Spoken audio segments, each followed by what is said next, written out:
Did you know that Singular Sound recently updated the Beatbuddy firmware? Neither did I, but in the next few minutes I'm going to show you how to update your Beatbuddy, and then I'm going to take you through some of the great new features. Hey there, it's Scott at the Pedal Guy. How you doing? Well, we're all about pedal demos, pedal knowledge, and pedal sales. I love pedals, and so do you. In this video, I'm going to take you through how to update your Beatbuddy quickly, and I'm going to take you through some of the great new features that Singular Sound popped into the Beatbuddy with this new firmware update. And I think you're going to really enjoy this, but let's start by updating the Beatbuddy first. Now, sometimes finding the latest firmware on the Singular Sound website can be a bit of a chore, so I'm going to help you fast forward to the end of the movie by leaving a link in the video description below so you can quickly locate it and download it. Now, once you've downloaded and unzipped the file, the next thing you need to do is you need to copy it over to the SD card. So remove it from the back of the Beatbuddy, and then what you're going to want to do is you're going to want to pop this into your SD card reader on your computer and then copy over the files. The next thing you're going to want to do is you're going to want to take those files inside the zip folder, and you're going to want to bring those over to the SD card and copy them over.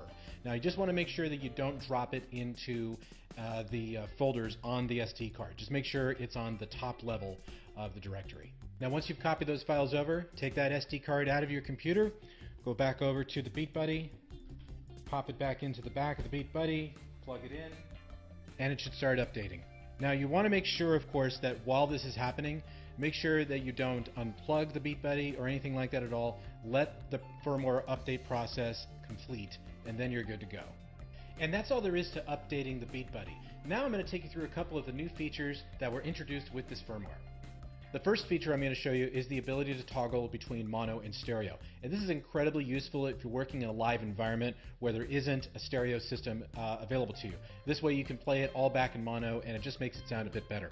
So to do this, just click both rotary encoders on the right, so the drum set and the tempo, and this will get you to the settings. Then use the tempo rotary encoder to go to audio settings, press, go to drum output, and then select between either mono or stereo. So if I select mono and then I go back and I start playing it back, this is what it would sound like.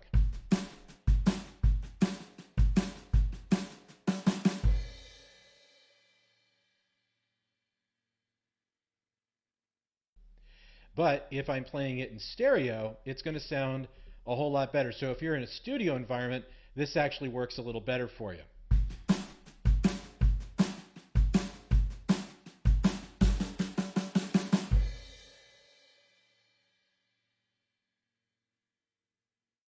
So really the choice is yours as far as that goes. Another new feature we're going to check out is the outro mode.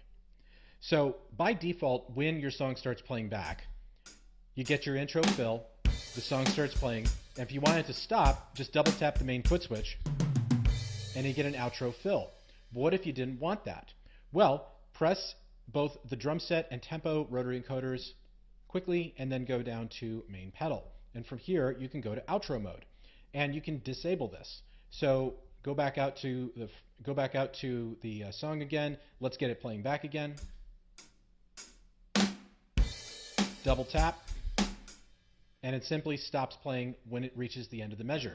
Now, if this doesn't make sense, go back into that same directory again, go to outro, and you can use the tap, the 4 arrows in the tap to navigate around here, and it will tell you exactly what it does. This is one of the great things about Singular Sound, is they really do try to make it very obvious. Now, the last thing I'm going to show you is improved functionality with the external foot switch. If you don't have one of these, you really should consider getting one. It's going to make your hands-free experience with the Beatbuddy so much more enjoyable, I think. Now, these are some of these things have already been there, but there are some improvements to it as well. For example, when you're in the song list, you can use the right foot switch to actually scroll down the song list, which is going to make the whole process of playing a set much easier. Now, if you're up in the different directories here, like let's say you're in the blues directory here and you want to scroll up and down, you can do that with the left and right foot switches now. And once that's done, just simply press the main foot switch and you're ready to go. Same thing goes for the different folders. So let's say you're in the folder, you can press and that'll get you into the main folder for, say, ballads, and then you can use the right and left foot switches to scroll up and down the ballad directory. Choose one of them by pressing the main foot switch, and now you're off and running. And finally, as is the case with all firmware updates, there are bug fixes, but there are also 13 brand new MIDI implementation and improvements.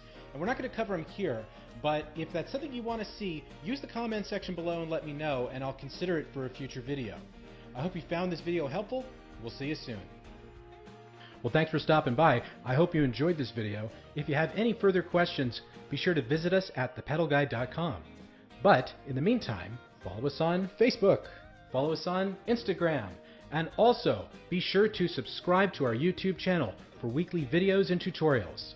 Thanks for stopping by here at thepedalguide.com, where I love pedals and so do you.